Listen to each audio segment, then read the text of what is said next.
Assalamualaikum warahmatullahi wabarakatuh.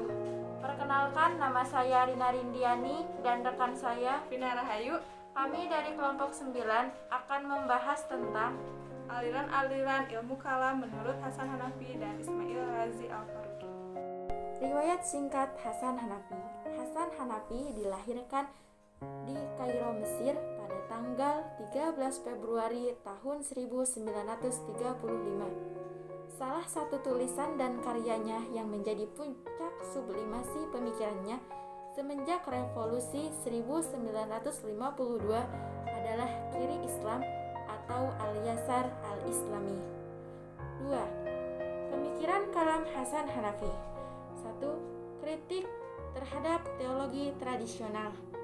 Menurut Hasan Hanafi, yang membahas tentang teologi tradisional menegaskan bahwa mengubah orientasi perangkat konseptual kepercayaan teologi diperlukan sesuai dengan perubahan konteks politik yang terjadi.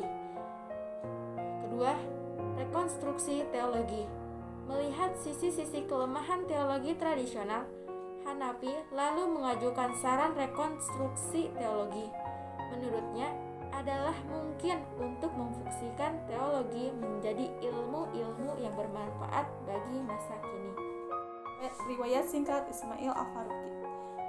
Ismail Razi Al-Faruqi lahir di Jaffa, Palestina pada tanggal 1 Januari 1921. Pendidikan dasarnya dimulai dari madrasah dan pendidikan menengahnya di Collège des Frères dengan bahasa pengantar Prancis.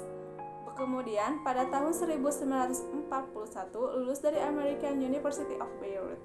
Ismail lalu bekerja untuk pemerintah Inggris di Palestina. Pada tahun 1945, dia dipilih menjadi gubernur Galilea.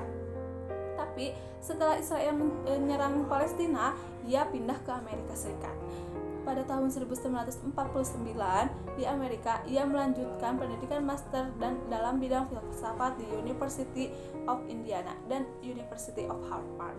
Dia melanjutkan pendidikannya dengan mengambil gelar Doktor Filsafat di University of Indiana dan Al-Azhar University pada tahun 1952. Pemikiran kalam Ismail Al-Faruqi tertuang dalam karyanya yang berjudul Tauhid is Implication of Thought and Life. Dalam karyanya ini, beliau mengungkapkan bahwa 1. Tauhid sebagai inti pengalaman agama. Kata Al-Faruqi adalah Tuhan. Kalimat syahadat menempati posisi sentral dalam setiap kedudukan, tindakan, dan pemikiran setiap muslim. Kehadiran Tuhan mengisi kesadaran muslim dan dalam setiap waktu. Bagi kaum muslimin, Tuhan benar-benar merupakan obsesi yang agung. Esensi pengalaman agama dalam Islam tiada lain adalah realisasi prinsip bahwa hidup dan kehidupan ini tidaklah sia-sia. Kedua, tauhid sebagai pandangan dunia.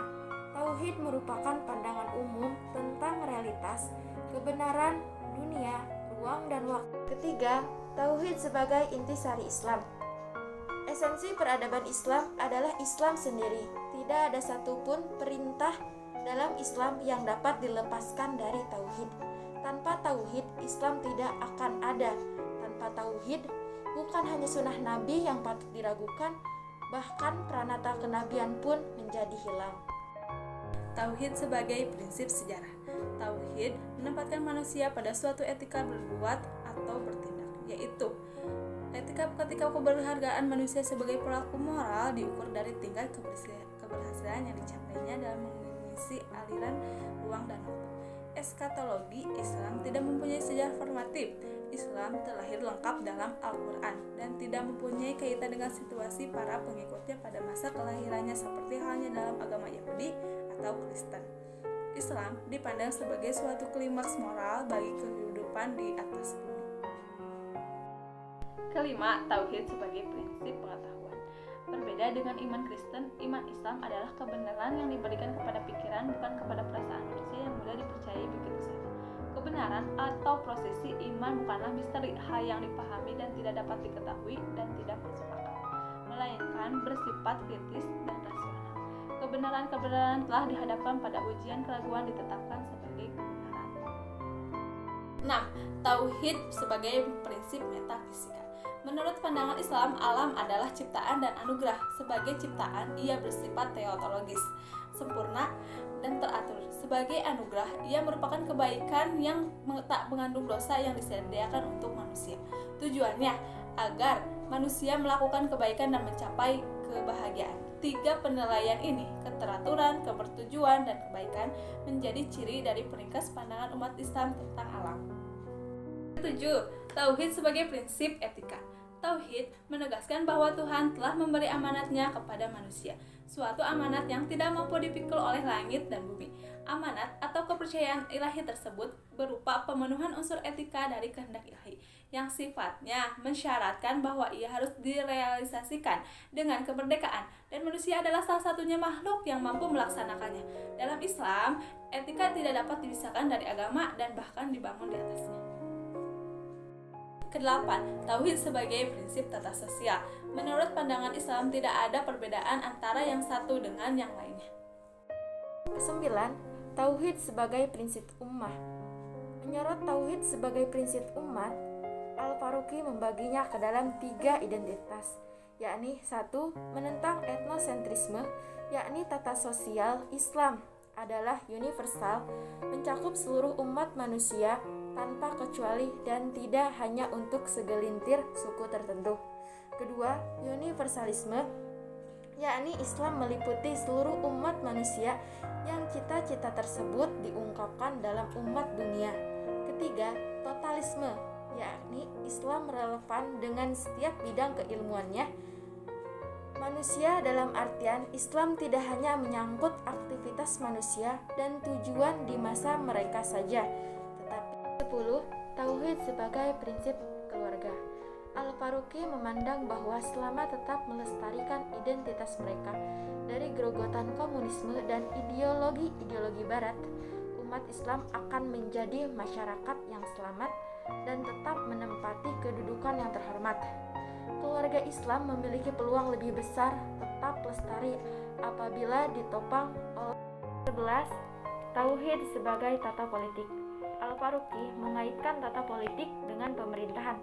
Kekhalifahan didefinisikan sebagai kesepakatan 3 dimensi, yaitu 1. Kesepakatan wawasan atau ijma' ar-ru'yah. Kedua, kehendak atau ijma' al-iradah. Ketiga, tindakan atau ijma' al-amal. Wawasan yang dimaksud Al-Faruqi adalah pengetahuan akan nilai-nilai yang membentuk kehendak ilahi. Ke-12, tauhid sebagai prinsip tata ekonomi. Al-Faruqi melihat implikasi Islam untuk tata ekonomi ada 2 prinsip, yaitu 1. Tak ada seorang atau kelompok pun yang dapat memeras yang lain. Kedua, tak satu kelompok pun boleh mengasingkan atau memisahkan diri dari umat manusia lainnya dengan tujuan untuk membatasi kondisi ekonomi mereka pada diri mereka sendiri. Tauhid sebagai prinsip estetika. Menurut beliau, bidang kesenian tidak menentang kreativitas manusia, tidak juga menentang kenikmatan dan keindahan. Menurutnya, Islam menganggap bahwa keindahan mutlak hanya ada dalam diri Tuhan dan dalam kehendaknya yang diwahyukan dalam firman.